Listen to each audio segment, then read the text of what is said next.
loses, you lose everything. They, on the other hand, have a voice no matter what, because somebody that looks like them is always in control. Frank, candid, and straight to the point. Well, it's just a skewed system. Of course it is. It's a lot of judgment. But answer my question though. Should we let people go? Should we let people go? Like, let's just forget about bail altogether. And if your neighbor commits a homicide and kills people, if you kill people and they next to you and you just let them come back and live right next to you, they live upstairs from you. Let them come in their house. Frank, candid, and straight to the point. This is the best radio show in the state of Wisconsin. Truth in the Afternoon with Dr. Ken Harris on 1017 The Truth and The Truth app. Now, he's the mayor of the city of Milwaukee. He's a young man. Give him a chance. I only complain about things that I care about. What I want you to do is pretend like I'm in St. Louis. And all I'm asking the mayor, and the common council president, and the common council, show me. Now, live from the American Family Insurance Studio at the Avenue in the heart of downtown Milwaukee, here is Dr. Ken Harris.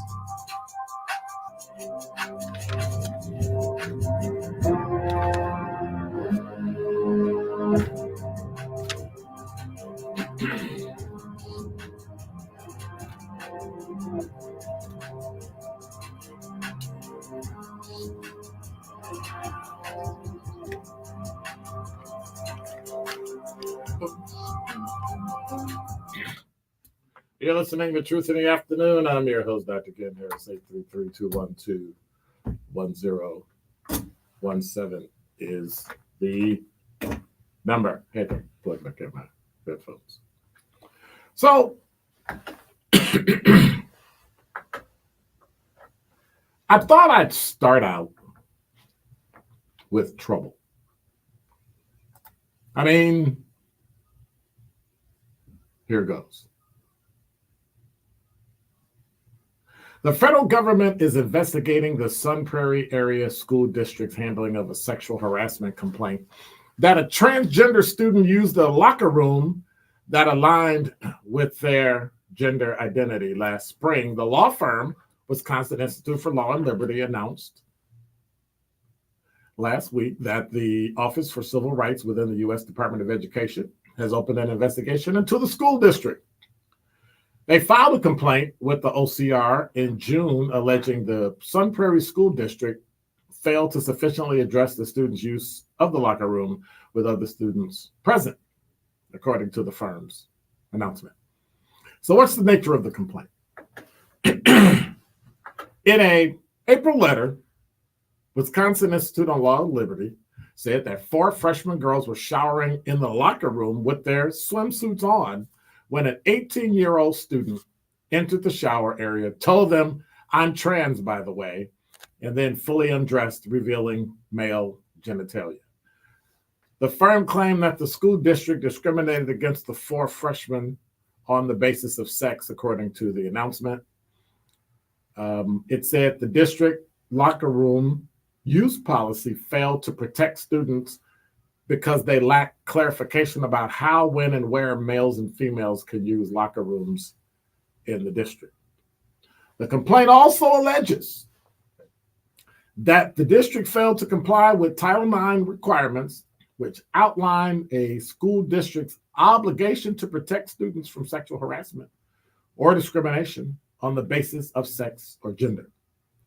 WILL filed a federal complaint with the Office of Civil Rights because parents want their concerns taken seriously and want to feel confident that their children will have privacy in the locker room at school, says Corey Brewer, who's the WILL Associate Counsel, in an email statement. They added, "We filed a public records request back in April, but the Sun Prairie Area School District wanted us to pay $11,000 before they would fulfill the request. To this day, parents are still seeking answers from the school district." Now, what has the Sun Prairie Area School District said? And I'm reading all this from the Green Bay Press Gazette.com. The Sun Prairie Area School District said it does not know what the complaint the OCR is specifically investigating, but that it is likely related to the March locker room incident.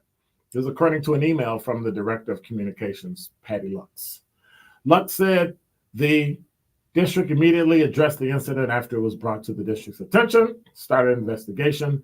The district also offered support for the students involved. The school board was briefed on the situation and the district's response in May.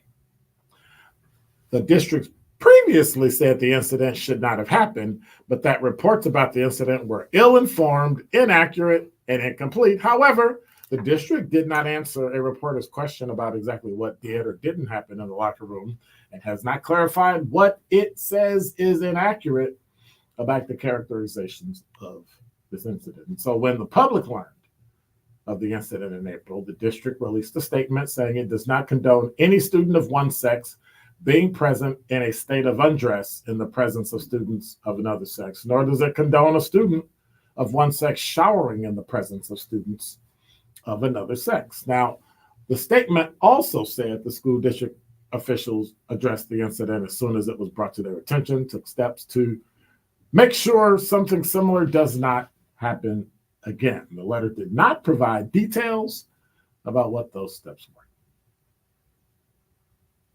And then the district had a dedicated page. So what's the policy?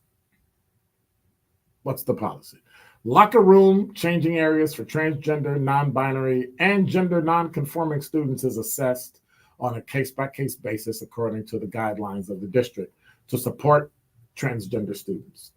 The district considers certain factors, students' access to physical education and activities, privacy, safety, stigmatization of the student, physical layout of the locker room, degree of undressing, right? So when you hear this,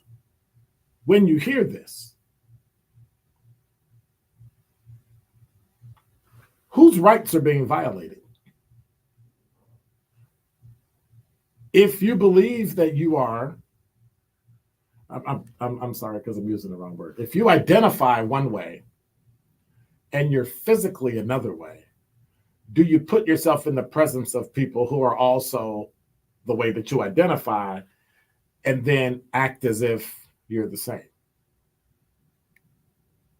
Do you make,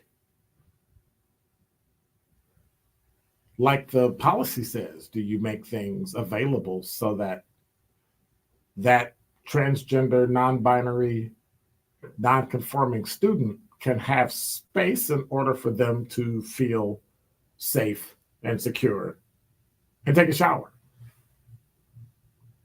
It's the mixing of the two that is at issue. And at some point, you have to step up and say that if a group of girls born women and identify as women, do they have to I'm trying to think of the proper word. Do they have to, is it subjugate? Do they have to lower their feeling of safety so that someone else can feel okay about themselves? In other words, if a woman who's born a woman and identifies as a woman goes into the bathroom and there's a man there, but only identifies as a woman, should that woman feel safe or feel not safe? I think it's up to her, but that we shouldn't tell the woman, well, you just have to kind of suck it up and go to the bathroom because he has a right to be here, even though they identify as a woman. How do you fix that? Or what's your thought about it? 833-212-1017. These girls are suing. There's a complaint for a civil rights violation because not that the transgender who identifies as a woman was there, but because they took off their clothes. What it sounds like they're arguing is that we didn't have our own space to actually take a shower. So then the question is, what should be done? Whose rights trump who? And where do we go from here? How do we make this right? What are some suggestions we can use in order to make sure school safety for everybody is literally school safety for everybody? Everybody should have equal protection under the law. What it seems today is that some groups have more protection than others. And that's a question. 833-212-1017 is the number. Where do we go from here? If I'm a man and I feel unsafe, or if I don't like the fact that a woman who identifies as a man comes into the men's restroom to use the restroom, whose rights trump whose? Whose ideas of whatever trump whose? Who wins? Who doesn't win? But I guess the important question is the same question I've asked on last week. Instead of a solution, what exactly are we willing to give up? What are we trading off? What's the trade-off? Because in the end, this has to come to a head. Now, I've got my suggestions. I've got my ideas on what it will take in order for everyone to be in a safe learning environment. But safe learning environment, what does that mean? Does that mean one group gets to trump over the other? Does it mean, like, what exactly is that?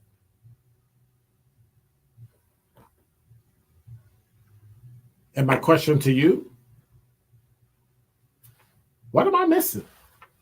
And that is Dr. Ken's Truth on the new 1017 The Truth. Hey Truth Nation, it's your girl Melanie Ricks from Nothing But the Truth, and I am so happy to let you know the best radio show in Milwaukee is now streaming live on YouTube every weekday from noon to 1 p.m. Yes, your daily power hour of nonstop entertainment is coming at you live on YouTube every weekday. So Truth Nation, make sure you don't miss Benjamin and I give our hot takes or our Freaky Friday story by watching us live on YouTube and subscribing to 1017 The Truth. Milwaukee Black Talk is now streaming live on YouTube.